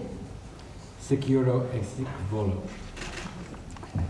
Egregie vir, Domine Michael Keating, te admito et incorporo in collegium doctorum Universitatis Compostelae, cum omnibus, honoribus, libertatibus, essentionibus et privilegiis, quibus gauden et possum gaudere ali similis doctores in Compostelano studio et ubicunque terrarum in orbe, et titulum uius admissiones et incorporationes tibi confero.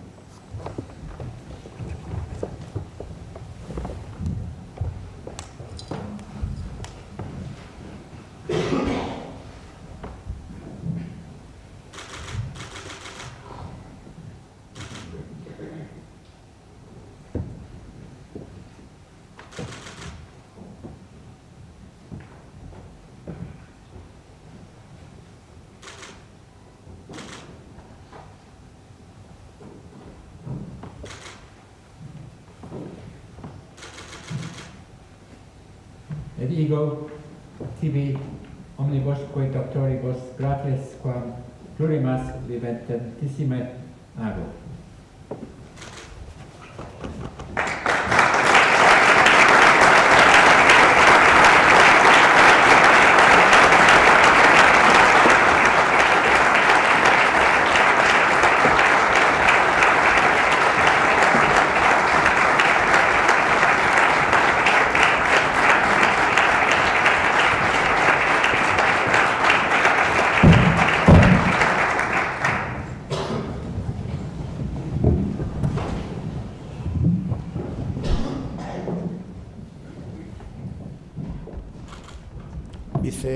Vicerreitores da Universidade da Coruña, vicerreitora da Universidade de Vigo, vicerreitores e vicerreitoras da Universidade de Santiago de Compostela, secretaria xeneral, profesora Marta C. Nussbaum, profesor Keating, profesor Máiz, profesor Martín González, decanas e decanos, saúdo especial para os decanos da Facultade de Ciencias Políticas e Sociais e de Filosofía e tamén para o de Xeografía e Historia que acolle este acto, directoras e directores de departamento e instituto, valedor da comunidade universitaria, concelleiro do Concello de Santiago de Compostela, membros das forzas e corpos de seguridade, doutoras, doutores, autoridades, profesorado, persoal da Administración e Servicios, señoras e señores estudantes, donas e señores. Este Paraninfo da Universidade de Santiago de Compostela, ubicado no edificio que hoxe alberga a Facultade de Xeografía e Historia, pero que foi referencia da Universidade dende a súa construción no solar que ocupaba o mosteiro dos xesuítas ata ben entrado o século XX, acolle outra vez máis o solemne acto de investidura como Doutores Honoris Causa da profesora Marta C. Nussbaum e do profesor Michael Keating. Grazas a todas e todos por acompañarnos neste acto tan especial. Vivimos momentos especialmente tensos, algúns que non imaxinábamos ter que volver a presenciar á altura do século XXI no que nos andamos. Unha guerra no corazón de Europa que vai cumprir 2 anos de morte, pobreza, fame e miseria sen que se albisque nin a fin, nin o comezo da fin, nin siquera a fin do comenzo que dixera Churchill. Unha crise humanitaria sen precedentes en Oriente Medio, nunha sorte de acción-reacción, un ollo por ollo e dente por dente que só pode conducir a unha cegueira global. En ambos os casos, non podemos cansarnos de invocar unha e outra vez o dereito internacional, particularmente na súa faceta humanitaria, como a única vía razonable de solución e lembrar que o uso lexítimo da forza que se atribúe aos Estados ten os seus límites no respeto aos dereitos das persoas. Por último, se miramos cara adentro do noso país, podemos ver horrorizados como a violencia machista, lonxe de recortarse, repunta, e podemos falar que afecta a 1,5 por 100 das mulleres. Na súa manifestación máis extrema, computamos 53 mulleres mortas en 2023 e 1.237 dende que se tenen rexistros dende o ano 2003. Mais aló da imprescindible e contundente reacción penal, imponse unha formación en valores que, partindo do recoñecemento efectivo da igualdade de dereitos de homes e mulleres, incorpore tamén a perspectiva de xénero en todos os ámbitos e políticas activas para esa igualdade efectiva. Noutra orde de cousas, segue a ser unha fonte de conflictos dentro e fora do noso país a integración nos estados de diversas comunidades, linguas, culturas e relixións. En definitiva, a integración dos nacionalismos nas estruturas do Estado. As universidades non podemos permanecer alleas aos problemas que afronta a sociedade. A Magna Carta Universitatum, na súa redacción de 2020, sinala: as universidades recoñecen que teñen a responsabilidade de comprometerse e de responder ás aspiracións e retos do mundo e ás das comunidades locais que sirven para o beneficio da humanidade e contribuir á sustentabilidade. As universidades teñen un papel e unha responsabilidade cívica. Son parte de redes globais, colexiadas, de investigación científica e erudición, construindo sobre corpos de coñecemento compartidos e contribuindo a novos avances. Están incrustadas nas culturas locais e a súa relevancia é crucial para o seu enriquecimento e futuro. Simultaneamente inmersas e conectadas con desenvolvementos globais, intégranse completamente e asumen roles de liderado nas comunidades locais e ecosistemas. As universidades son espazos non discriminatorios de tolerancia e respeto onde a diversidade de perspectivas florece e onde a inclusividade, ancorada en principios de equidade e xusticia, prevalece. Remata aquí a cita da Magna Carta Universitatum. E hoxe é o momento de agradecer ás nosas facultades de Filosofía e de Ciencias Políticas e Sociais, xuntamente cos respectivos departamentos de Filosofía e Antropoloxía e Ciencia Política e Socioloxía, a iniciativa para estas investiduras que hoxe celebramos. Agradecemento tamén moi especial aos profesores Martín González e Máiz Suárez por apadriñaren esta iniciativa e por teceren hoxe os discursos de galanza dos novos doutores. Parabéns e grazas por unha mostra máis de compromiso universitario e polo esforzo que supón condensar os méritos de toda unha vida nos tempos razoables deste acto. Estes dous centros, conectados na súa orixe coa centenaria Facultade de Filosofía e Letras, tratan de dar respostas dende a docencia e a investigación para orientarnos en como pensar, coñecer e actuar. Son cuestións que remiten ás ideas, aos valores, á experiencia e aos problemas fundamentais que preocupan en cada momento histórico e no noso en particular.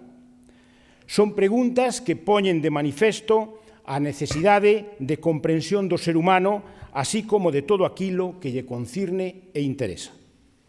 Se a filosofía ofrece esas propostas dende a individualidade da persoa, a ciencia política e a socioloxía buscan solucións para a colectividade, a sociedade organizada e, en definitiva, dende as estruturas de poder, pero mantendo sempre, ambas as dúas, un punto de conexión na política. Como sinala Sartori, a ciencia empírica da política está reclamada en dúas direccións opostas. Cara arriba, en dirección á conclusividade omniexplicativa da filosofía, e cara abaixo, en dirección ao terreo da acción e das ideoloxías en pugna. A filosofía política encárgase de reflexionar sobre as cuestións normativas e prescriptivas, mentres que a ciencia política busca comprender o funcionamento da sociedade colocando a democracia como centro da investigación. Dende esta doble perspectiva, incorporamos hoxe ao claustro de doutoras e doutores da nosa universidade dúas novas figuras de relevancia internacional que nos enriquecen como institución e nos aportan luz e criterio para mellor cumplir as funcións que como universidades nos corresponde neste mundo que nos toca vivir. Marta Nussbaum, como acabamos de escoitar na súa laudatio, é unha das grandes pensadoras nos eidos da filosofía práctica, ética e política, da economía e do dereito, dende unha posición concreta como é a súa proposta dunha orde mellor no marco das democracias formais do primeiro mundo, porque a bondade e a xustiza non son conceptos abstractos, senón actitudes que debemos cultivar na nosa vida diaria. Porque a ética é indisociable da política e as súas propostas, nas que tamén destaca o seu feminismo de xénero e universalista, cunha aposta decidida pola igualdade efectiva de dereitos entre mulleres e homes, e todo isto converte-a nunha sorte de timonel moral capaz de capear o temporal, pero mantendo sempre o rumbo, aínda nas peores borrascas e tempestades. Finalmente, cabe destacar tamén a súa defensa do universalismo baseado na irrenunciabilidade dos valores de dignidade e igualdade humanas, pero sen negar as diferencias, porque esa diversidade é unha riqueza que nos fai máis fortes como sociedade.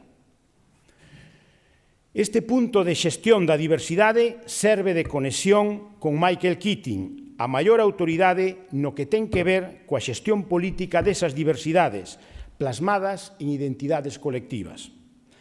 Como moi ben nos acaba de sintetizar o profesor Máiz, aínda que hai moitas outras achegas noutros ámbitos, políticas públicas, benestar, rexeneración urbana, é este ámbito das identidades nacionais o que o conectou especialmente con Galicia e tamén no que as súas achegas son valiosísimas para a superación da oposición entre Estado e nación.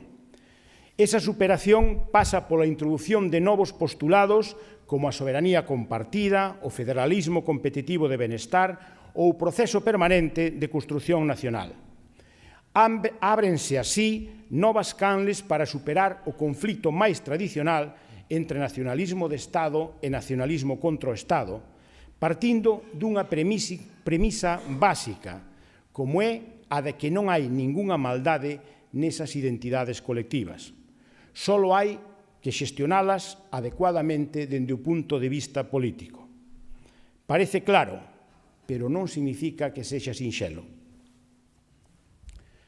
E aínda que estamos nun día de festa, parécenos de xustiza resaltar dous feitos luctuosos, pero que merecen tamén ser recordados polo que representan para a nosa universidade.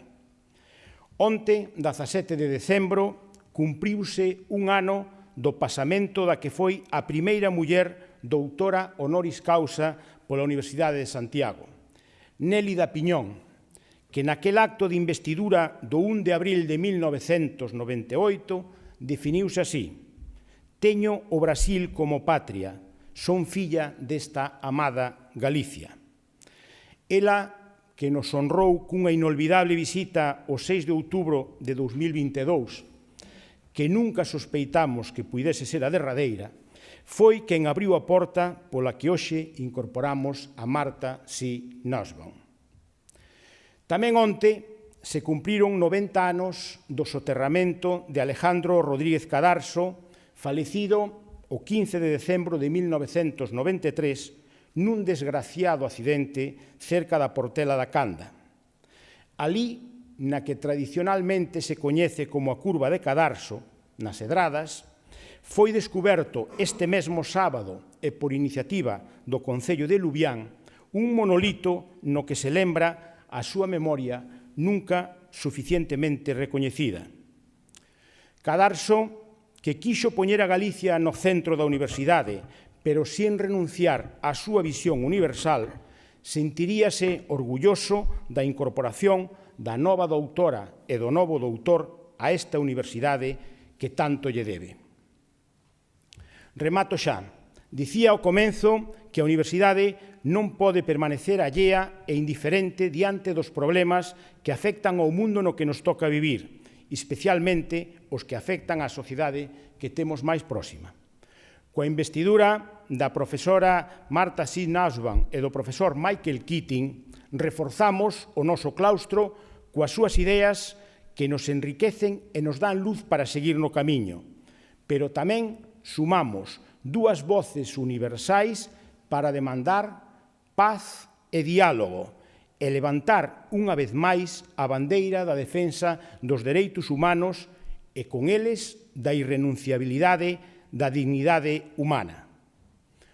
Como figura no decálogo de Couture, teñamos fe no dereito como a mellor instrumento para a convivencia humana, na xustiza como destino normal do dereito, na paz como substituto bondadoso da xustiza e, sobre todo, teñamos fe na liberdade sen a que non hai nin dereito, nin xustiza, nin paz. Dixen.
Remata aquí este solemne acto de investidura. Prégolle á secretaria xeral que organiza a procesión académica.